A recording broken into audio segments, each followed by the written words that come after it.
Welcome back, citizens. Just a minor spoiler, I love fighters in general, and I pretty much always end up buying them whenever a new one comes out, and the Mark II Super Hornet was no exception to this rule.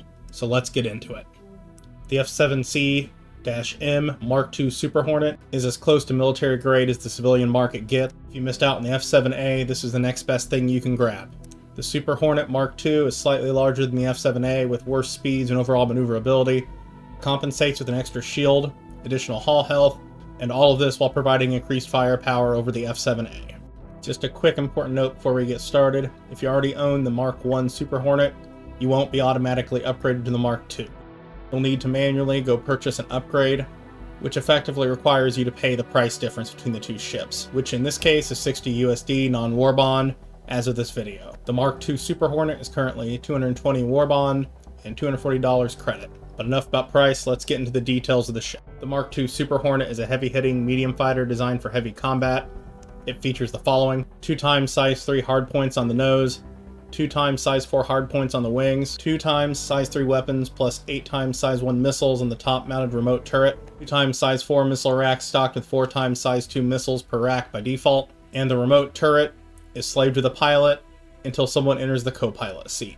So regardless if you're going out solo or with another person, you're going to be able to use that turret. One of the biggest advantages of the Mark II Super Hornet is a second seat. The biggest immediate advantage is it gives you better target engagement and more sustained fire beyond the scope of the pilot's range. But this also gives you the ability to transport a second player when in a pinch, something most fighters can't do outside of their Hurricane or Scorpius. And this also is an easy way for veteran players to train or assist new players with bounty, PvE missions, and general gameplay in the verse, or even simpler yet, take less skilled or seasoned members of an org or friend circle into combat while allowing them to feel the excitement of battle in a unique way that will greatly improve the effectiveness of the ship. More on that later. So between the Mark I and the Mark II Super Hornet, how do they stack up? The Mark II Super Hornet is one of the best medium fighters in the game, built to deal with heavy damage while tanking incoming fire. Compared to the Mark I, it has larger weapons, more missiles, and a better turret, as well as superior shielding. However, the Mark I does have its advantages, specifically in speed, maneuverability, and hull health points, but it's marginal differences. That said, the reduced maneuverability is felt against light fighters like the Arrow, Gladius, or Buccaneer. The Mark II will struggle, but this is not particularly unusual for ships in the medium classification. A skilled pilot in a fast, agile ship can outmaneuver the Mark II and land more hits over time. However, if you have a skilled turret gunner in the co-pilot seat, that will radically change the dynamic and swing it back in your favor. The ship's turret options deliver more than enough damage to clear out light fighters in a hurry. Unless that second seat is filled, I would disengage and consider other options, especially if you find yourself failing to be able to line up shots early on. The Mark II Super Hornet released with the option of the Heartseeker upgrade kit. Previously, the Heartseeker option was sold as a variant of the other ships. This upgrade pack includes a unique skin and a bespoke turret with 2x size 4 ballistic gatlings. Unlike a direct variant upgrade, you must manually apply the turret and skin in-game through the Mobi-Glass loadout manager, while your ship is stored at your home location. The included Gatling turret increases the total DPS to approximately 3,404 before upgrades further, which can push the total DPS up to 4,600 or so. The Heartseeker's turret provides a huge jump in DPS, but it is important to note equipping a ship currently with ballistics comes with the downside of limited time consuming to refill ammo. But that added DPS makes the turret even more lethal against those hard to deal with light fighters when handed over to the co-pilot. But the Heartseeker turret isn't without its downside. The biggest thing you'll notice when flying solo is its slow projectile velocity. It immediately creates mismatched targeting markers when slave to the pilot with most weapons, making general aiming more difficult unless you ensure to equip only shorter range or slow velocity weaponry like scatterguns or cannons, but this won't impact your co-pilot if you have one.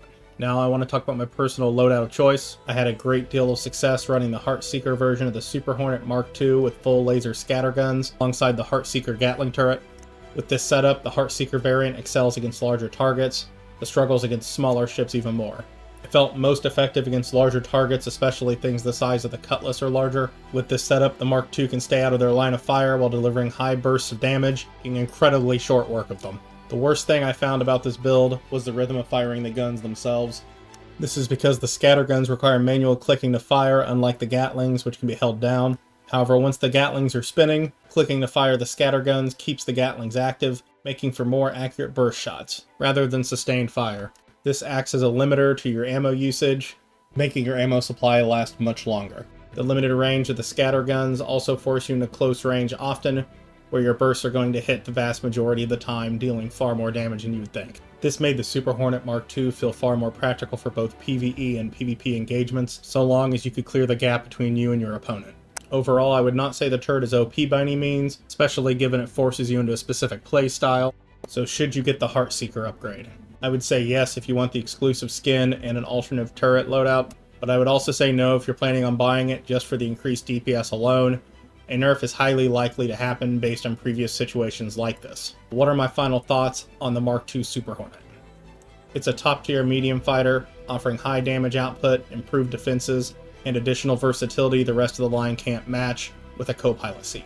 It excels in high damage engagements and punches above its weight class, but it's not as agile as its predecessor and struggles against fast, evasive targets even more as a result. I'd say if you're looking for a hard-hitting dual-seat fighter with solid versatility, the Mark II Super Hornet is an excellent choice.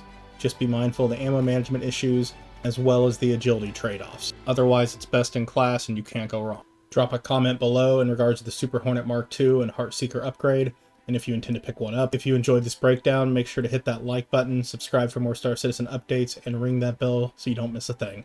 Fly safe, and I'll see you in the verse.